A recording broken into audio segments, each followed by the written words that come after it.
Bom, vamos lá então. Vou receber aqui o João, também já chegou. Boa noite, João. Então nós vamos fazer a análise hoje do Curtiço, que é aí a obra mais representativa do naturalismo, então, dentro da literatura brasileira, tá?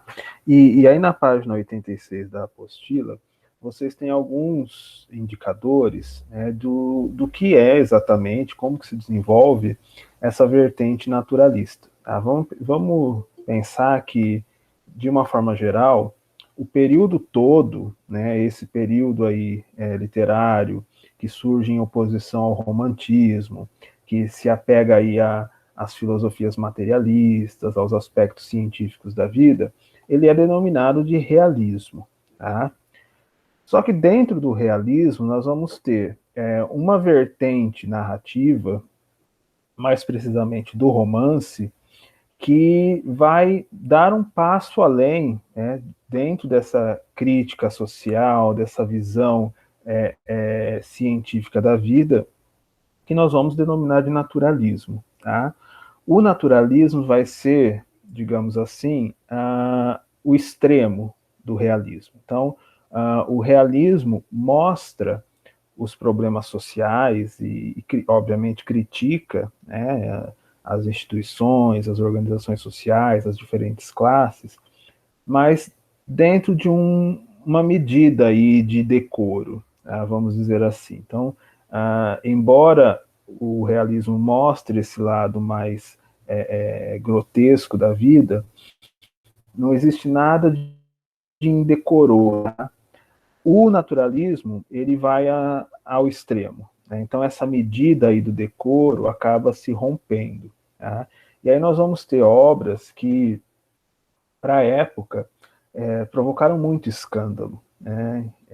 Porque, em boa medida, né, nós vamos ter ali, inclusive, com relação ao adultério, né, às relações sexuais, descrições detalhadas dessas cenas. Tá? Então, é muito interessante a gente pensar nesse limite. Né? Então, se a gente pegar, por exemplo, Madame Bovary, né, que é a história aí do adultério da protagonista, ela tem dois amantes, né, ao longo da narrativa. Mas em momento algum o narrador vai nos dar pormenores desses encontros amorosos, desses encontros sexuais da Emma. No naturalismo não existe esse limite. Então nós vamos ter a descrição, né, de cenas sexuais, nós vamos ter aí temas tabus para a época, como a homossexualidade masculina e a homossexualidade feminina. Então tudo isso passa a fazer parte desse romance naturalista. Tá? Outro ponto importante é que nele a questão do darwinismo fica muito mais evidente, no sentido de o homem é comparado a um animal, quer dizer, o homem é visto como um animal. Então, o que vai ser posto ali em cena é esse caráter animalesco do ser humano. Tá?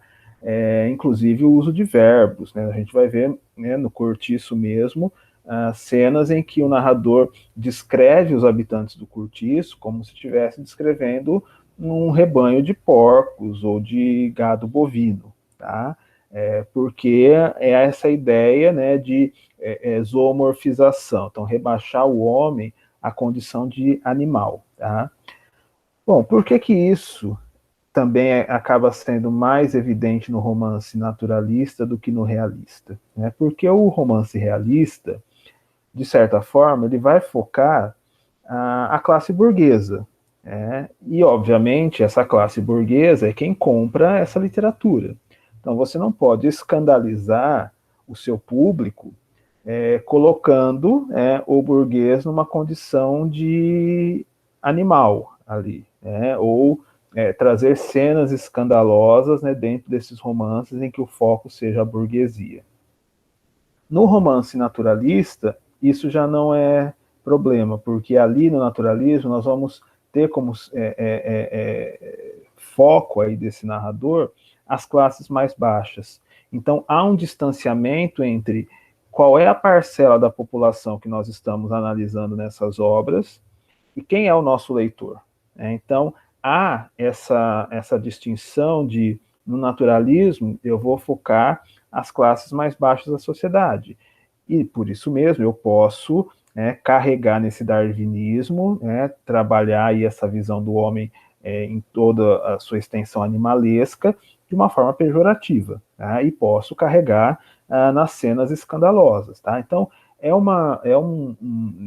voltando um pouquinho nessa questão da sexualidade, é um limite muito sensível entre a obra naturalista e a obra pornográfica. Tá? Então, nem todo escritor naturalista tinha definido, né, esses limites. Então, muitas vezes, hoje, para nós, certos romances dessa época parecem muito mais de cunho pornográfico do que literário propriamente dito. Tá? Mas, obviamente, isso aí nós estamos falando da exceção aí à regra. Tá?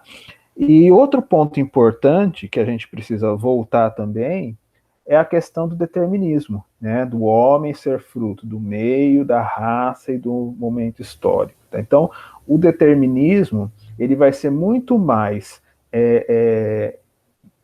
explorado no romance naturalista do que no romance realista, tá? E aí fica fácil a gente entender por que as obras naturalistas exploram muito pouco o pensamento dos personagens. Né? Se a gente pegar obras como Madame Bovary ou os romances do Machado de Assis, no nosso caso aqui, há uma perspectiva aí do narrador, né, quando ele não estiver, obviamente, em primeira pessoa, de explorar o pensamento desses personagens. Tá? No romance naturalista, isso não é importante. Por quê? Se o homem é fruto de fatores externos, então não importa o que ele pensa, porque ele já é condicionado pela sua raça, pelo seu meio, pelo momento histórico. Então ele vai agir, ele está condicionado a agir em determinadas situações por conta desses fatores externos. Então a questão da individualidade acaba saindo de cena.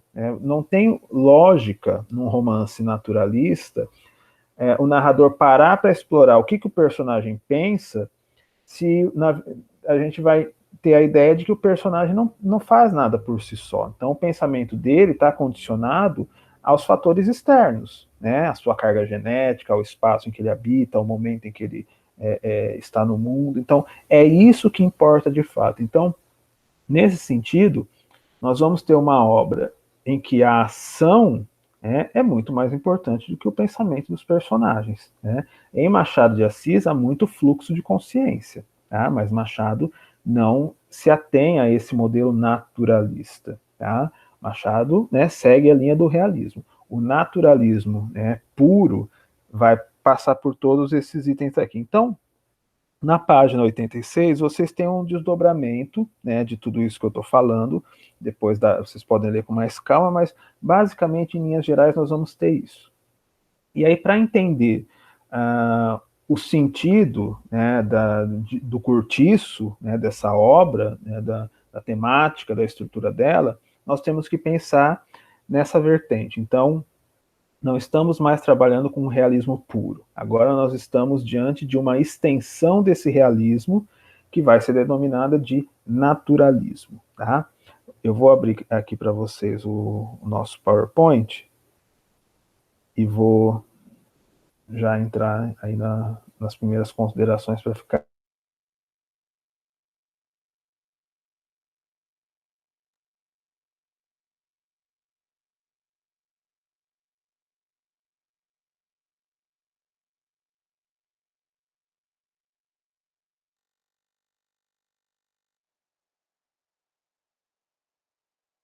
Desculpem cair de novo aqui, mas já consegui voltar. Tá? Bom, vamos lá. Vou abrir aqui a janela.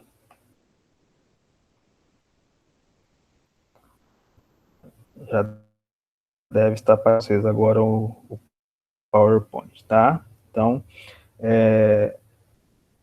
eu usei aqui, a análise do cortiço, tá?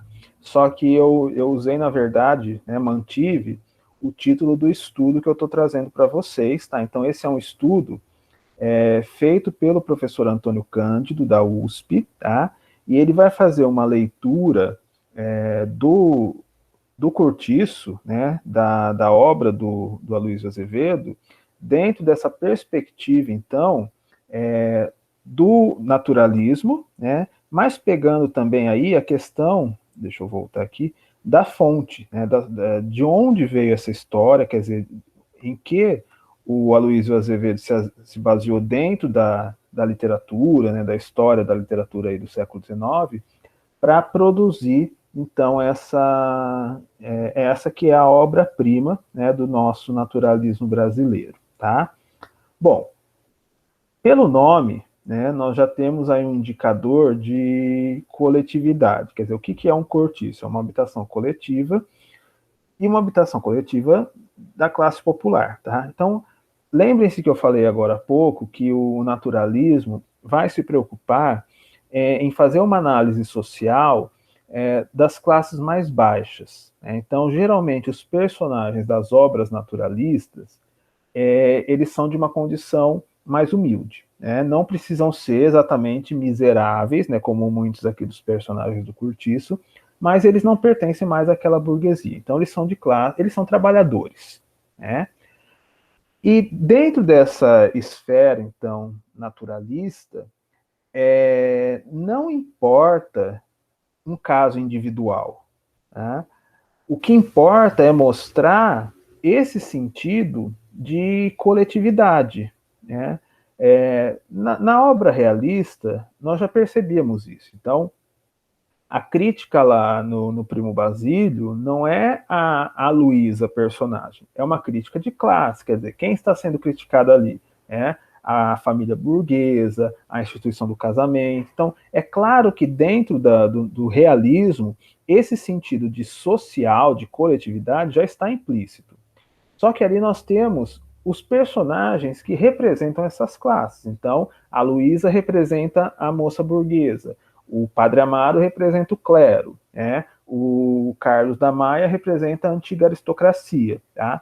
Então, são obras em que a questão da classe, né, ou da instituição, ou do que elas representam exatamente, quer dizer, que segmento social, está implícito a figura do seu personagem, do protagonista. Né? Aqui não. Né? Aqui nós já temos muitos personagens em cena. Então, esse sentido de coletividade é muito mais evidente. Né? A gente já percebe isso pelo título, quer dizer, o Cortiço. Né? Uma outra obra do Aloysio Azevedo, também muito divulgada, né, que até hoje recebe aí edições, é o Casa de Pensão. Então, de novo, é a mesma perspectiva. Né? Casa de pensão, você está falando de uma habitação coletiva, você está falando de um núcleo muito variado de personagens. Tá? Então, o naturalismo nos traz isso. Né? Embora nós tenhamos, claro, protagonistas nessas histórias, ainda assim, nós temos uma galeria ali de personagens para mostrar, né, e uma galeria até certo ponto extensa, para mostrar essa diversidade dentro das classes menos favorecidas, tá? E aí a ideia do Cortiço é que seria então esse princípio da habitação coletiva. Bom, o título aí do estudo do Antônio Cândido é de Cortiço a Cortiço, por quê? Porque o Aloysio Azevedo, né, é um desses escritores que também se baseou na literatura estrangeira para compor a sua obra, tá? E aí nós vamos voltar à literatura francesa. O grande nome do naturalismo francês, na verdade, a pessoa que funda essa nova perspectiva do romance é o Émile Zola, tá? E o Zola tem um conjunto de narrativas denominada de os Rougon-Macquart. Tá? Rougon-Macquart, então nós temos aí duas famílias que vão ser analisadas e é sobre essas duas famílias que os narradores do Zola se debruça ao longo da sua produção. Então são 24 romances que o Zola produziu, E em cada um desses romances, nós vamos ter um dos personagens, né, ligados, né, representantes aí dessas duas famílias, né, ou dos Rougon ou dos Macquart, pensando que chega um momento em que há uma união, né, então os Rougon-Macquart, porque essas duas famílias, em determinado ponto ali da árvore genealógica, elas se juntam formando uma família só, tá? Então, são 24 romances que mostram a trajetória dessa família, ou dessas duas famílias, né? Em cada uma dessas obras, nós vamos ter um personagem dessa família como protagonista da história, né? E claro, esse conjunto de obras vai dar conta de diversas camadas e segmentos da sociedade francesa, no sentido de, né, claro, são as classes mais humildes, mas nós vamos ter em cada uma dessas obras uma instituição sendo analisada, né? Então nós temos a questão da habitação coletiva, do cortiço, como é o caso do L'Assommoir, né, no qual o nosso cortiço se baseia. Nós vamos ter o romance que fala dos trabalhadores da estrada de ferro, que é a besta humana. Nós vamos ter os trabalhadores das minas de carvão, que é o Germinal. Nós vamos ter o bairro, né, da prostituição, né, em Paris sendo analisado em Naná. Então, cada uma dessas obras vai focar algum segmento da sociedade, ou uma instituição, ou um trecho específico de Paris, tá? O crime do Padre Amado, do Eça de Queiroz, é baseado no crime do Padre Morrot, também do Zola, que vai falar do clero, tá? Agora, o que acontece, então, com a obra do Zola? Nesse momento, século XIX, Paris já é uma cidade que tem uma demarcação territorial, né, uma divisão em bairros projetada em função de classes sociais, né? Então nós temos os bairros da velha aristocracia, nós temos o bairro ali da alta burguesia, o bairro dos estudantes, o bairro dos trabalhadores, né, mais da periferia, o bairro, o reduto da prostituição. Então, assim, Paris já é uma cidade com essa divisão, né, por regiões.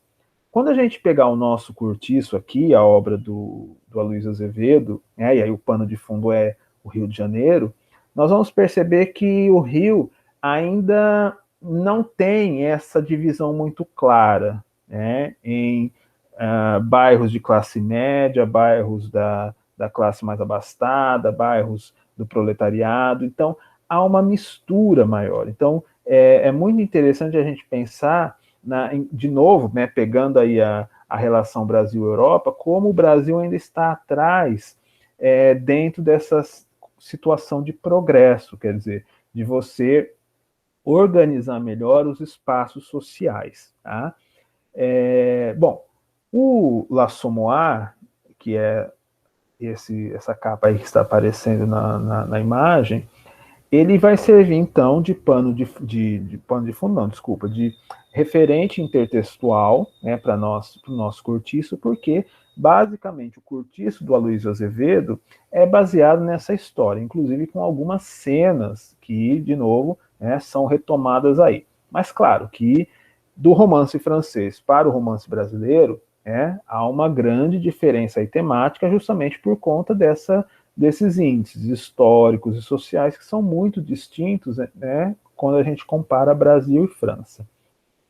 O L'Assommoir, ele foi traduzido, o título L'Assommoir foi traduzido para o português como A Taberna, né, ou A Taverna, dependendo aí da tradução, né, da edição.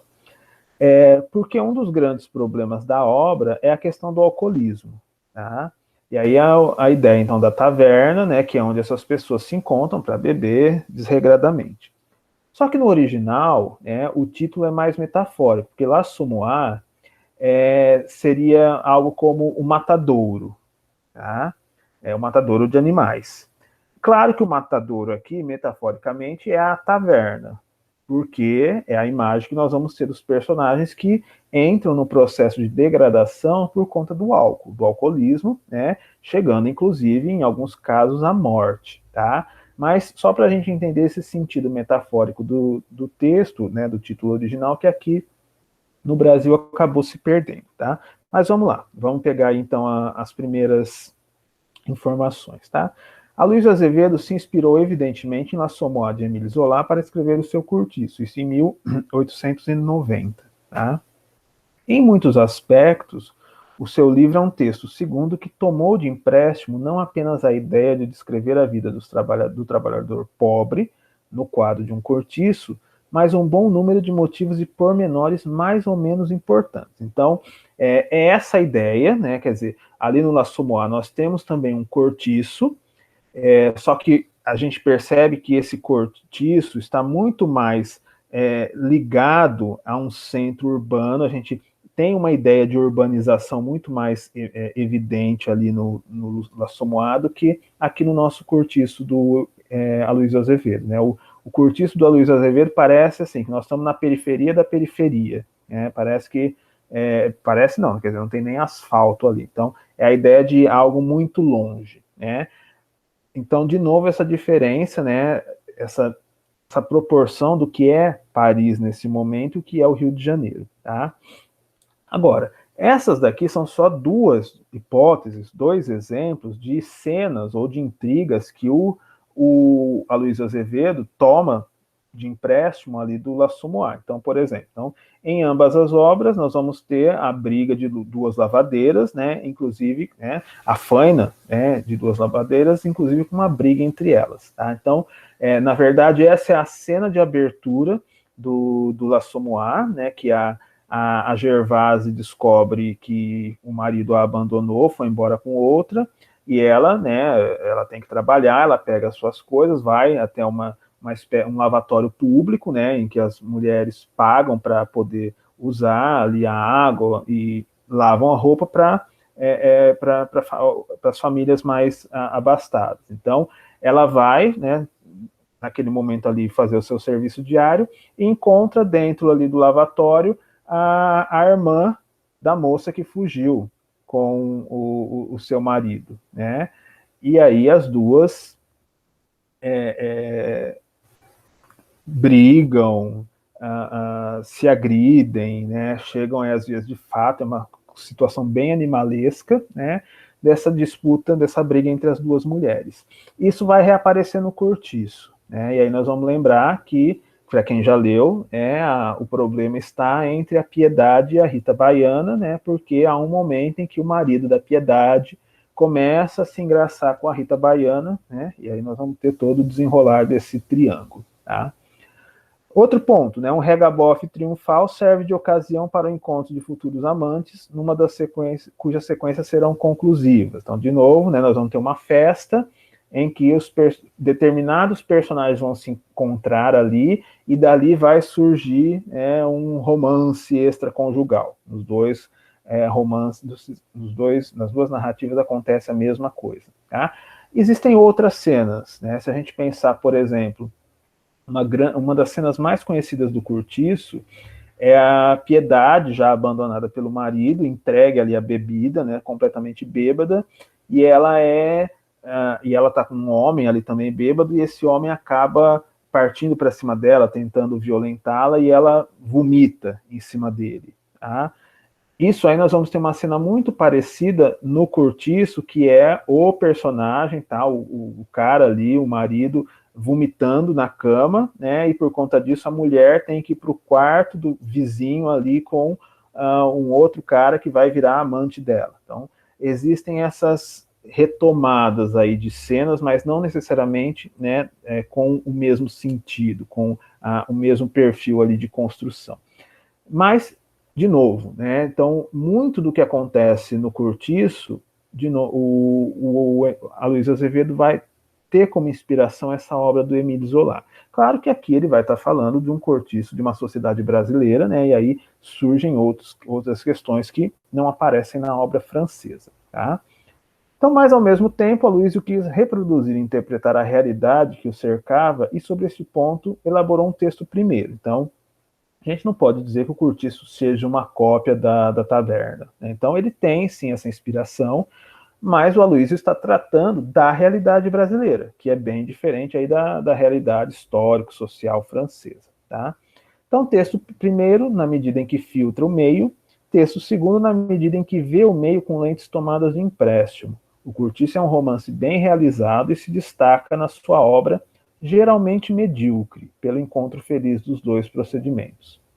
Do cortiço parisiense ao cortiço carioca vai uma corrente que pode ajudar a análise conveniente da obra, vista ao mesmo tempo como liberdade e dependência. Então, é uma obra livre, no sentido de ela vai retratar aspectos da realidade histórico-social brasileira, mas não podemos deixar de lado essa ideia de que o Aloysio está tomando, né, essa estrutura narrativa de empréstimo. Então, o que acontece ali no Cortiço francês tem um sentido, aqui ele vai retrabalhar essas ideias em função da realidade nacional. Tá?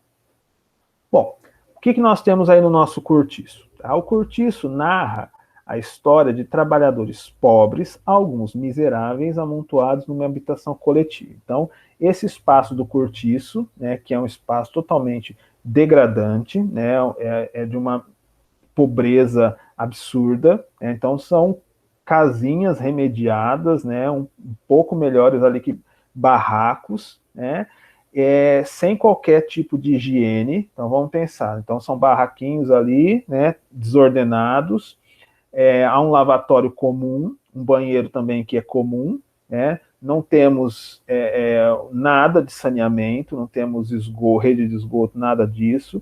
O que tem ali em torno é um matagal, e é ali que essas pessoas moram. Tá? E é ali que essas pessoas, né, vão, obviamente, passar a sua vida, porque não há grandes expectativas aí de mudança de classe social. Tá? Então, é esse cenário, né, marginal, degradante, quase como se fosse um curral, né, de tão anti-higiênico que no qual nós vamos encontrar esses personagens. Tá?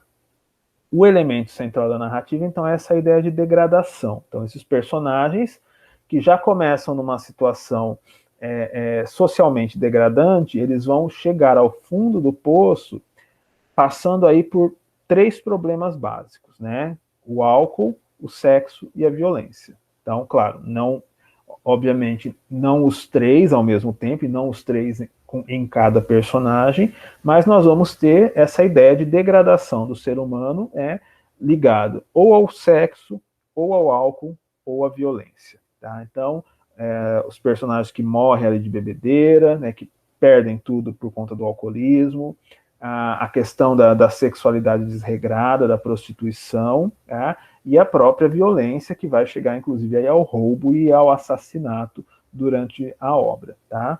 Então, Aloysio concentrou no mesmo livro uma série de problemas e ousadias. Então, temos muitos personagens em cena, alguns mais importantes que os outros, mas ao longo da trama nós vamos enxergando e identificando quais são os problemas representados em cada um desses núcleos de personagens, tá? A originalidade do romance de Aloysio está na coexistência íntima do explorado e do explorador, tornada logicamente possível pela própria natureza elementar da acumulação num país economicamente que ainda era semicolonial. Então, de novo, pegando aí a linha do romance francês, lembrem-se que eu falei que lá nas romances de Zola, nós temos um mapa de Paris muito bem determinado. Né? Então, o que nós encontramos em cada um daqueles bairros? Né? O bairro da prostituição, dos trabalhadores pobres, dos estudantes, da burguesia, da aristocracia. Aqui no Brasil, nós não temos ainda essa demarcação territorial. Né? Então, nós vamos ter um cortiço, que é uma habitação totalmente miserável, e do lado desse cortiço, o sobrado do Miranda, que já é de uma família burguesa com determinadas posses. Tá? Então, é interessante a gente pensar que nesse Rio de Janeiro do século XIX, ainda há uma convivência entre diversas classes dentro de um mesmo espaço. Né? É o cortiço ao lado do sobrado. Tá? Com o século XX, quer dizer, nessa chegada aí do século XX, é que nós vamos ter o Rio de Janeiro sofrendo um processo de modernização. Né? E aí a ideia de que esses trabalhadores, cada vez mais, essas classes menos favorecidas, cada vez mais são empurradas né, para a zona norte da cidade, para a periferia, quando não, para os morros. Tá? E aí um projeto de reurbanização que vai tornar o Rio o que ele é hoje, como nós o conhecemos. Então, a ideia da faixa litorânea, que é a região mais nobre da cidade, as favelas, que, né, começam a ter um crescimento acelerado, a Zona Norte, que vai se transformar numa área mais popular, né, de habitações mais populares. Então, é só na transição para o século XX que o Rio começa a passar por esse processo de modernização. Né? Algo que nós vamos encontrar aqui também é na nossa capital estadual, que é São Paulo. Né? Quando a gente falar do modernismo, da Semana de Arte Moderna, nós vamos tocar nesse assunto, né? Mas o que era São Paulo no final do século XIX, se não aquele bairro ali, aquele conjunto central de bairros, né, em que os imigrantes vinham morar, né, o Brás, o Bexiga e a Barra Funda. Né? Então, quando aquilo começa a se transformar numa região muito popular, para onde a classe média migra, para o bairro de Higienópolis. Daí o nome do bairro, que é um bairro mais higiênico, que não é um bairro popular, então não é um bairro pobre. Então, é ali nesse começo do século XX que São Paulo começa também a se desenvolver em função desses diferentes perfis de bairros. Tá? O Rio de Janeiro vai ter um processo semelhante. Mas nesse momento, então, ainda há essa mistura, quer dizer, um cortiço e do lado do cortiço esse sobrado. E aí essa questão geográfica dos dois espaços é muito importante para a gente entender o sentido e o desfecho da obra. Tá? O enriquecimento é feito a custo da exploração brutal do trabalho servil, da renda imobiliária arrancada ao pobre, da usura e até mesmo do roubo puro e simples, constituindo o que poderia qualificar de primitivismo econômico. Né? E aqui nós estamos falando do nosso protagonista, né, que é o João Romão, o dono do cortiço. Então, como que o João Romão enriquece? Então, vamos pensar, ele é um português que chegou aqui no Brasil, de uma classe também remediada, né? Ele não é nenhum fidalgo, não é nenhum representante aí da alta burguesia, ele é um trabalhador, só que ele chega aqui com vontade de vencer na vida. Como que ele vai se estabelecer? Né? Primeiro aí vamos pensar no trabalho servil. Né? Vamos lembrar da personagem Bertoleza, que é uma escrava fugida, que aparece ali na vendinha do João Romão, em determinado momento da sua vida, e essa negra vai ficar ali, né, escondida, né, dos seus antigos patrões, e o João Romão vai fazer da Bertoleza uma espécie de empregada, de faz tudo. Então, a Bertoleza é quem cuida da venda, quem cuida da casa do João Romão, quem faz a comida, né, quem mexe ali com as vendas, só que ela não tem sequer um salário fixo. Né? Então, quer dizer, ela está ali e vive da caridade do João Romão, que explora o serviço dessa mulher. Tá? Nós temos a renda imobiliária arrancada ao pobre, então o cortiço, né, que o João Romão utiliza ali, que ele vai alugando as casinhas, né, muitas dessas casinhas feitas com material roubado, né, vamos lembrar que nós temos lá no fim do cortiço uma espécie de construção, então o narrador situa para nós que o João Romão rouba muito daquele material para construir as suas casas. Tá? A usura, vamos lá, ele é o dono da venda, ele quem basicamente vende aí os alimentos para os habitantes do cortiço e até empresta dinheiro. Então tem uma questão ali de vender fiado, vender a juros. Então tem tudo isso que o João Romão também maquina muito bem para conseguir arrancar dinheiro aí dessas pessoas. E até o roubo. Né? Na cena do incêndio no cortiço, nós temos lá o João Romão entrando na casa de um dos inquilinos ali do cortiço, né, um senhor já de idade, que o João Romão sabe que ele tem economias escondidas ali, né, acho que debaixo do colchão, e ele mata esse senhor, esse velho, para roubar as economias dele. Então, esse primitivismo econômico vem de todas essas possibilidades que o João Romão encontra aí durante a vida. Então, o trabalho servil, a renda imobiliária, a usura e o roubo. Então, tudo isso é quem vai movimentar a fortuna do João Romão. Então, narra com efeito a ascensão do taverneiro português João Romão, começando pela exploração de uma escrava fugida. Então, nós temos lá no começo a cena do João Romão, conhecendo a Bertoleza, e essa moça, essa Bertoleza vai figurar aí como uma empregada doméstica do João Romão, até os episódios mais recentes, quando já estamos aí na época do cortiço, tá? Mas a verdadeira matéria-prima do seu êxito é o cortiço, do qual tira o máximo de lucro sob a forma de aluguéis e vendas de gênero. Então, o aluguel das habitações ali e a venda, né, de gêneros, justamente do seu comércio, né, da sua vendinha, que fica de frente para esse cortiço. Então, ele dá um jeito de ganhar dinheiro por todos os lados, né? O aluguel, a venda, o empréstimo a juros, então tudo isso vai movimentando aí o dinheiro do João Romão, tá? Então trata-se de uma história de trabalhadores intimamente ligados ao projeto econômico de um ganhador de dinheiro. Por isso o romancista pôs ao lado da habitação coletiva dos pobres o sobrado dos ricos, meta visada pelo esforço de João Romão. Então vai chegar um momento da narrativa em que o João começa a ter na figura do Miranda, né, o dono do sobrado, uma espécie de antagonista, né? E aí ele percebe que não é só arrancar dinheiro ali dos pobres, ele quer chegar àquele patamar, né? Porque o Miranda também veio de uma origem humilde, mas casou com uma moça que vem de uma família de posses, então conquistou aí um espaço na sociedade, conseguiu até um título. E o João Romão começa a pensar nisso. Quer dizer, não é simplesmente arrancar dinheiro ali do cortiço, é você chegar àquela condição de ser o dono de um sobrado, de ser alguém dentro da sociedade, de chegar a esse patamar que o Miranda chegou. E isso, então, né, faz com que os olhos do João Romão cresçam ali para o lado do vizinho, e ele começa a planejar como que ele vai dar esse salto social, tá? A relação de trabalho na obra se define como uma animalização do ser humano em função da acumulação de riqueza. Então, de novo, essa ideia animalesca ali do trabalho desenfreado com vistas a esse princípio de acumular a riqueza. Entre a animalização do brasileiro livre e do português, tem-se no sistema trabalhista do cortiço a seguinte ordem, tá? E aí vamos pensar o seguinte: quem são os nossos personagens do cortiço? De um lado, nós vamos ter os portugueses, né? O Miranda e o João Romão, por exemplo, que são aqueles que chegam e vencem na vida, tá? Então, a ascensão social recai sobre os portugueses.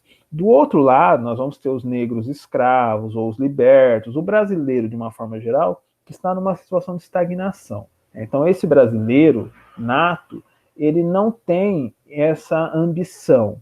A vida está boa daquele jeito e vai continuar. Então, entre a alienação do brasileiro e a ambição do português, obviamente nós vamos ter aquele darwinismo, de os mais fortes subjugam os mais fracos. Então, o português vai chegar e vai dominar o meio. O brasileiro, que está condicionado a esse meio, ele vai ficar na mesma, tá? Ele não vai ter essa possibilidade aí de ascensão social. O que nós temos, então, de inovador, pensando nessa regra aí, de mobilidade social? Então, Aloysio foi o primeiro dos nossos romancistas a descrever minuciosamente o mecanismo de formação da riqueza individual. Vamos lembrar que, até o nosso romantismo, ninguém ficava rico do nada, muito menos por conta do seu trabalho. Então, como que os personagens, de repente, poderiam ter alguma mudança de classe social, né? Ou recebiam uma fortuna, né? Ou se descobriam aí parentes de uma burguesia, filhos, né, de uma família nobre, né, filhos ilegítimos, ou alguma causa do destino, algum acontecimento assim miraculoso que trouxesse aí essa possibilidade de crescimento social. Até Machado de Assis, né, vamos lembrar de Brás Cubas, nós ainda também não temos essa visão de ascensão social. Então, o Brás, o Bentinho, o Pedro, o Paulo, o Conselheiro Aires, eles vêm de uma aristocracia abastada, então eles não conquistam nada na vida, eles simplesmente herdam a fortuna, né? A única exceção aí à regra, que nós falamos na semana passada, né, é ali o casal Palha e Sofia, né, que vem de uma classe remediada, mas não exatamente pobre, e que crescem na vida. Mesmo o protagonista do Quincas Borba, que é o Rubião, ele não venceu na vida sozinho, né? Ele ganhou uma herança ali do Quincas. Então, de novo, é aquela questão do destino, né? Alguém vai favorecer esse personagem. Lá atrás, vamos voltar no Sargento de Milícias, né? Por que o Leonardinho termina a história bem? Porque ele recebe ali um conjunto de heranças, né? Do padrinho, do outro pai dele. Então, o personagem termina a história num patamar econômico muito superior, tá? Agora, pessoas que venceram na vida por conta do seu trabalho, o primeiro momento que nós vamos ter isso na literatura é o cortiço, tá? Independente se eles venceram na vida de forma lícita ou não. Uma coisa é o Miranda, né, que é interesseiro, claro, casa por interesse, mas não figura como um vilão. O João Romão é o protagonista, mas é também um grande vilão, porque, vamos lá, ele rouba e mata para ter dinheiro. Então, assim, independente de ser lícito ou não, ali nós temos o personagem que enriqueceu individualmente. Tá? Então, isso já é um salto, vamos pensar aqui no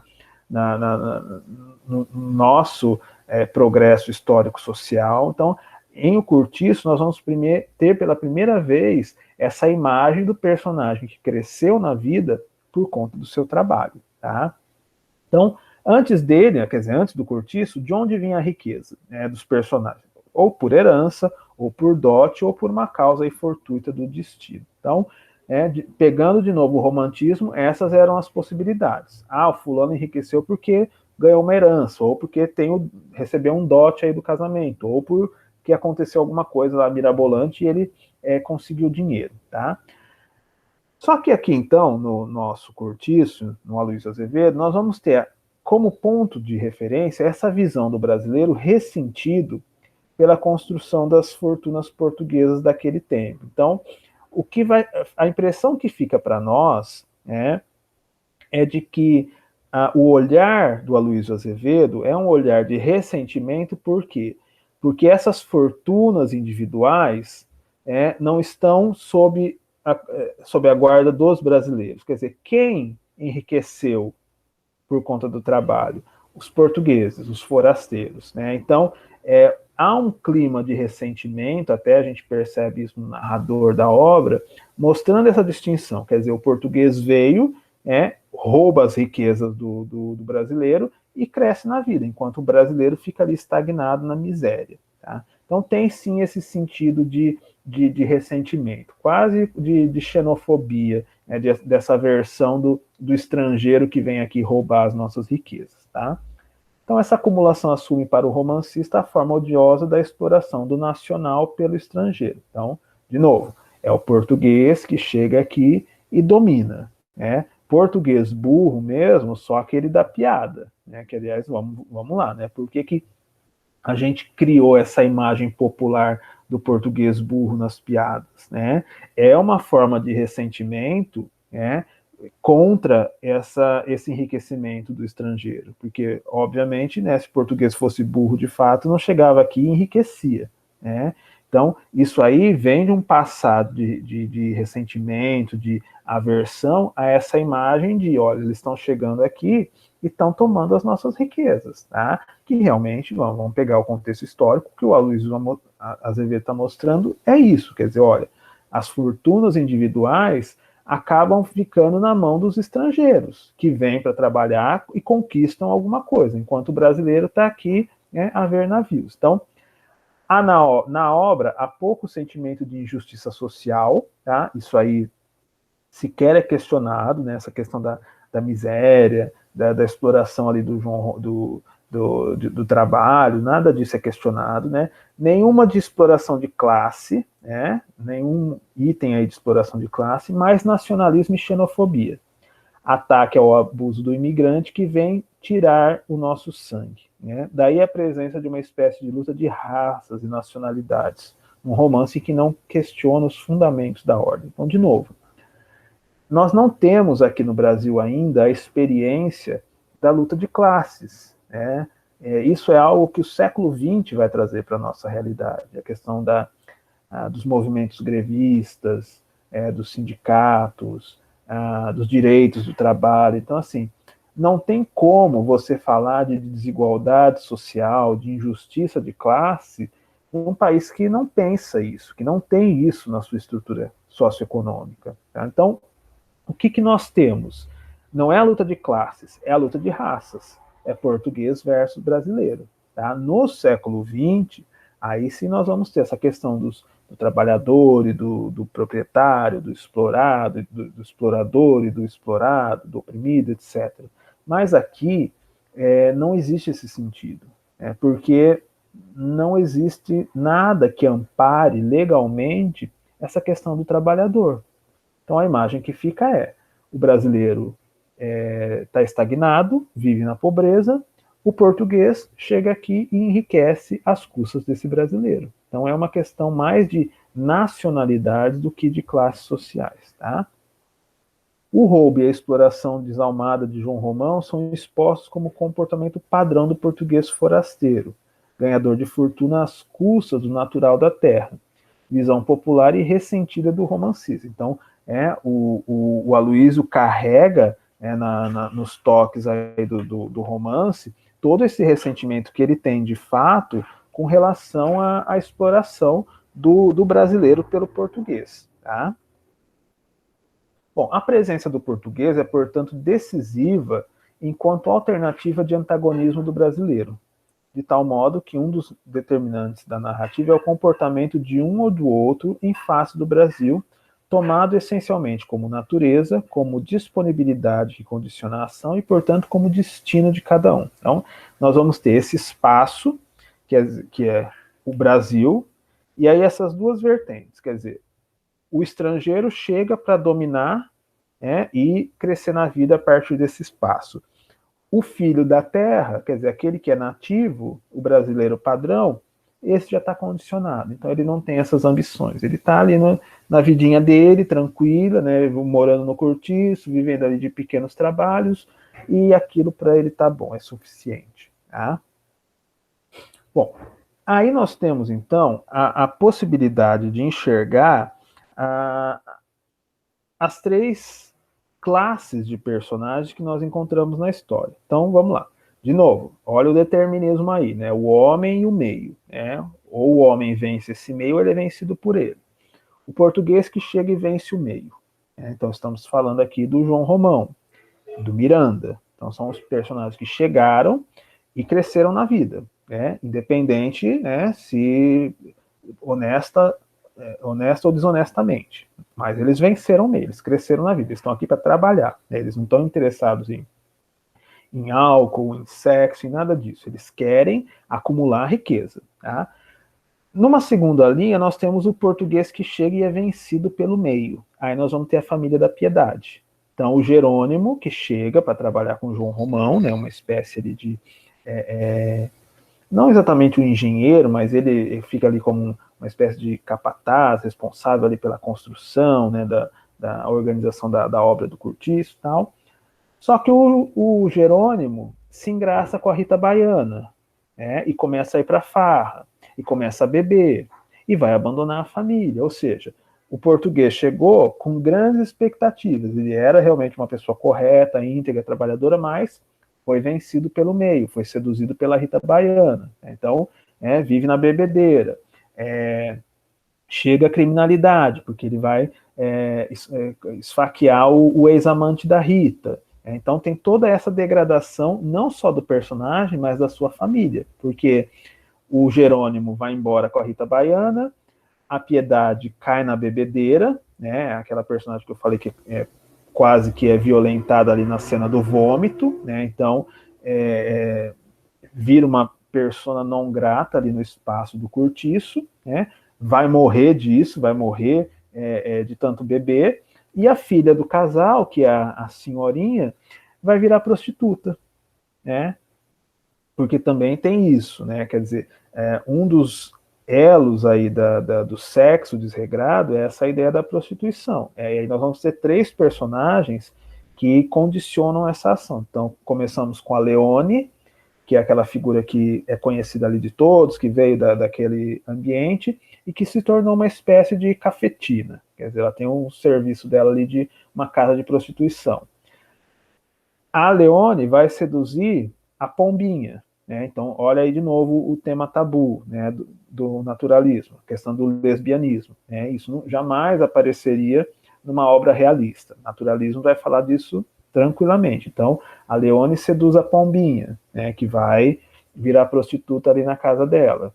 Mais para o final da narrativa, a senhorinha, que é filha, o nome dela é senhorinha mesmo, né, que é filha ali do casal, que a família já degringolou, vai ser seduzida pela pombinha e também vai virar prostituta. Então, nós temos essa ideia, né, de um ciclo que se repete, né? E aí, dentro dessa imagem da degradação, a família do Jerônimo é o modelo aí do português que foi vencido pelo meio, tá? Na terceira situação, nós vamos ter o brasileiro explorado e adaptado ao meio. Então, o brasileiro, quer dizer, o Firmo, a Rita Baiana, os moradores do cortiço, esses não têm ambição.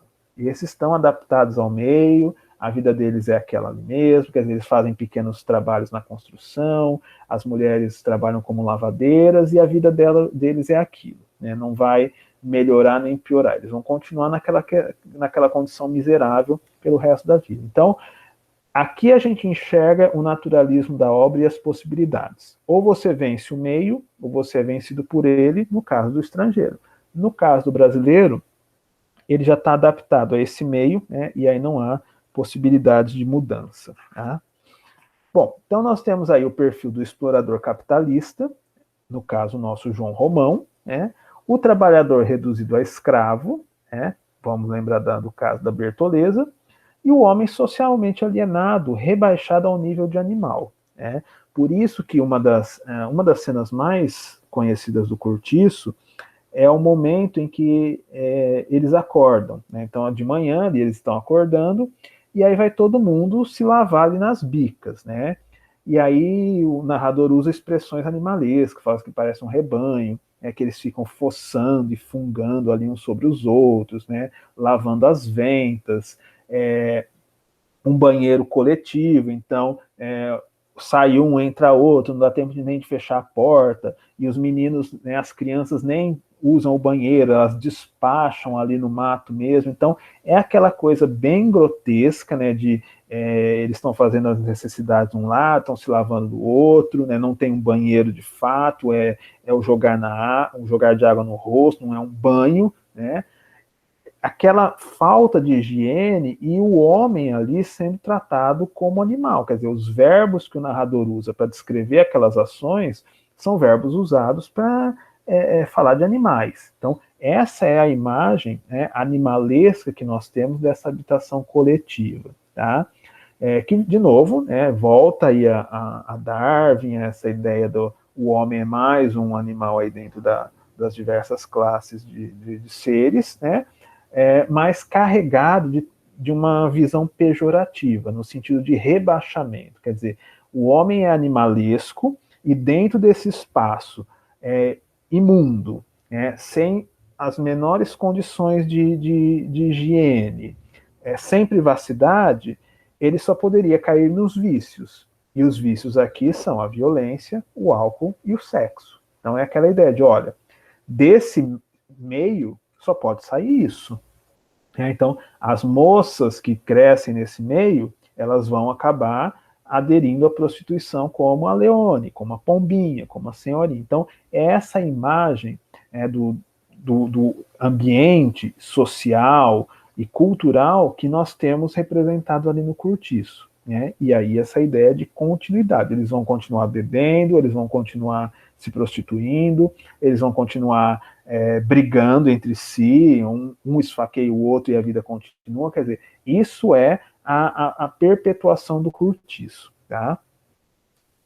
O cortiço é horizontal ao modo de uma senzala, né? Também uma visão bastante assim, estratégica. Né? Embora no final, quando o proprietário progride, adquira um perfil mais urbano e um mínimo de verticalização nos dois andares de uma parte da nova vila. Então, para quem já passou pela leitura, vai lembrar, né, que tem um momento da narrativa em que há um incêndio ali no cortiço, um incêndio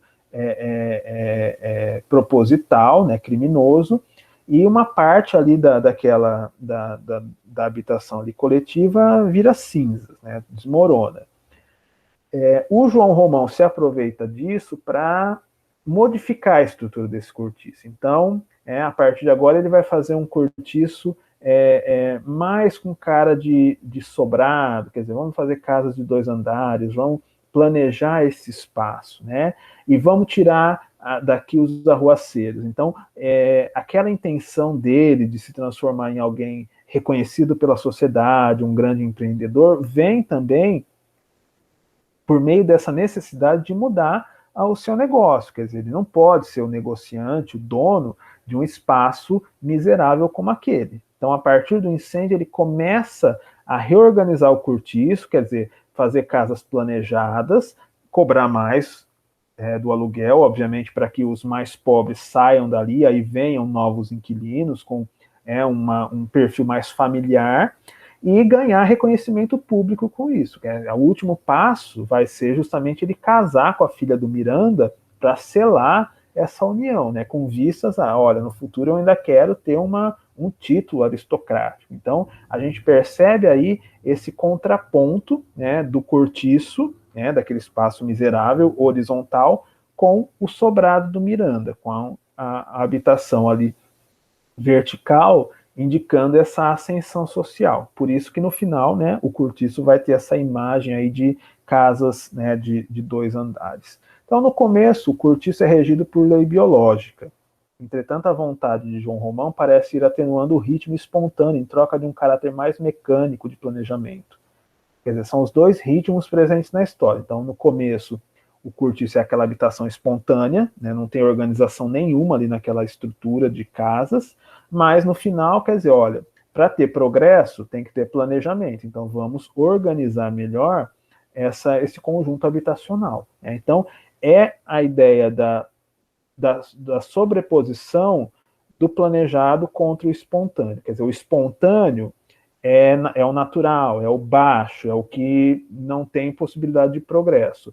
O planejado é esse sentido que adquire de dominação, de manipulação, de ascensão social. Tá? Então, de uma forma geral, quer dizer, o cortiço planejado é sinônimo de ascensão para o João Romão. Né?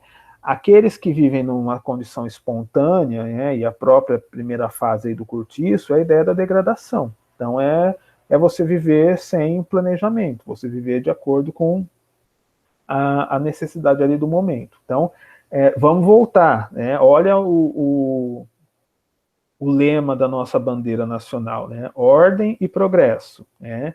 É uma expressão de cunho positivista, né? Está calcada aí nessas filosofias científico materialistas. Então, quer dizer, para ter progresso, tem que ter ordem. Né? Então, João Romão assimila isso. Então, para eu progredir na vida, eu tenho que ter um negócio mais ordeiro, mais organizado. Qual que é o último passo que ele dá? Vamos lembrar quem também já passou pela história. Ele tem que se livrar da Bertoleza. Ele não pode ter uma escrava fugida trabalhando ali como sua empregada. O que ele faz? Aciona, né, os antigos patrões, traz ali uma espécie de polícia para prender a Bertoleza, que é aquela cena trágica, né? Bertoleza desesperada ali, que não quer voltar a ser escrava, pega uma espécie de foice ali da cozinha e se corta, né? Corta o próprio ventre. Mas, quer dizer, o João Romão se livrou dela, né?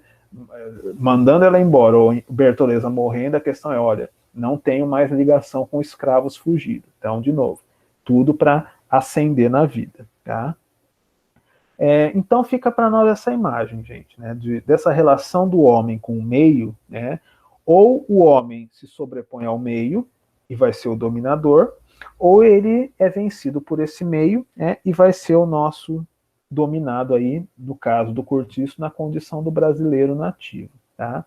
Então, dentro desse conjunto aí do meio e da raça, que vai ter o modelo do, né, como sendo o cortiço, nós vamos ter uma imagem do Brasil da época. Né? E aí essa questão da natureza tropical, dos tipos humanos misturados, tudo isso vai condicionar essa imagem do brasileiro que está adaptado ao meio, mas que também não tem por isso mesmo ambições. Né? Quem vai ter ambições de crescer na vida? O estrangeiro, o português. Tá?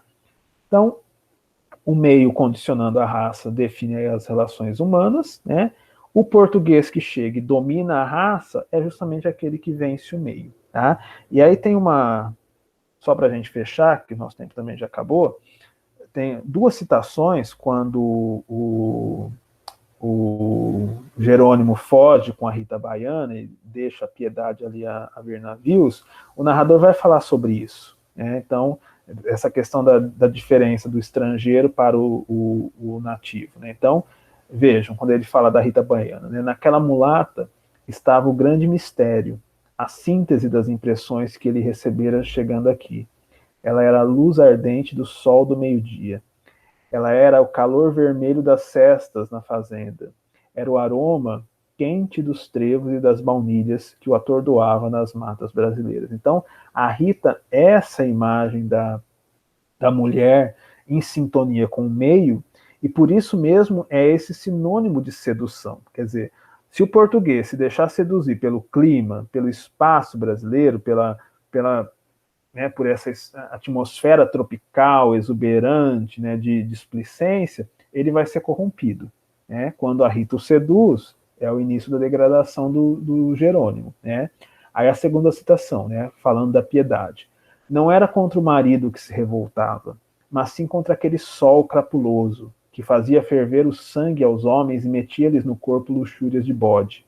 Parecia rebelar-se contra aquela natureza alcoviteira, que lhe roubara o seu homem para dá-lo a outra, porque a outra era gente do seu peito, e ela não. Então, quer dizer, o Jerônimo se deixa vencer pelo meio, como se o meio o venceu e o mandou para outra. Quer dizer, por que ele fica com a Rita Baiana? Porque a Rita é filha desse espaço. Então, é como se houvesse uma cumplicidade. Né? Piedade está lutando contra essa paisagem exuberante tropical e contra a filha dessa terra, que é a Rita Baiana. Dentro desse clima de sedução, ela tem muito pouco o que fazer, porque a outra vai armar ali todo um conjunto de seduções para tomar o seu marido. Né? E aí tem toda uma estrutura de a Piedade vive à base de chazinhos, a Rita Baiana serve café para o João Romão, que seria uma bebida mais forte, mais afrodisíaca, então ela dança, né, faz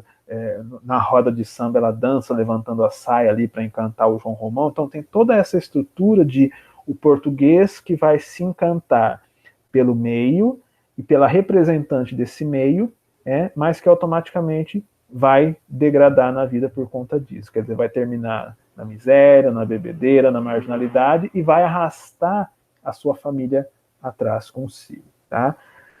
Então, o Cortiço traz toda essa representação aí da nossa sociedade, né, do final do século XIX, e essas mudanças também no sentido de formação individual de riqueza, a questão de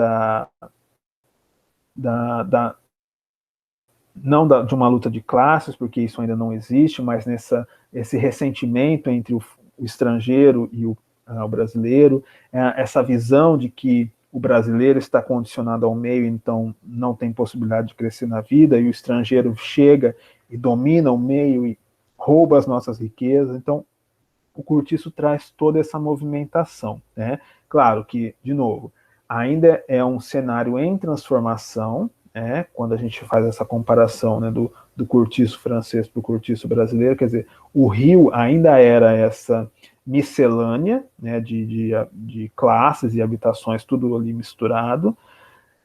A partir do começo do século XX, né, é que nós vamos ter essa ideia também de progresso ligada a uma reurbanização do espaço citadino. Quer dizer, então, Rio, São Paulo começam a sofrer uma modernização paisagística, né, da organização dos bairros, da própria construção civil, e isso vai ser para nós um salto muito importante. Tá? Então, isso aí nós vamos retomar lá na frente no modernismo. Por quê? Porque um dos grandes temas da literatura do século XX vai ser a questão da cidade. E aí a cidade de São Paulo, né, pensando nesse arco aí do progresso, vai ser muito trabalhada durante a geração de 22 do nosso modernismo. Quer dizer, São Paulo vai ser um dos grandes temas da literatura moderna, tá? E aí nós vamos voltar a esse assunto.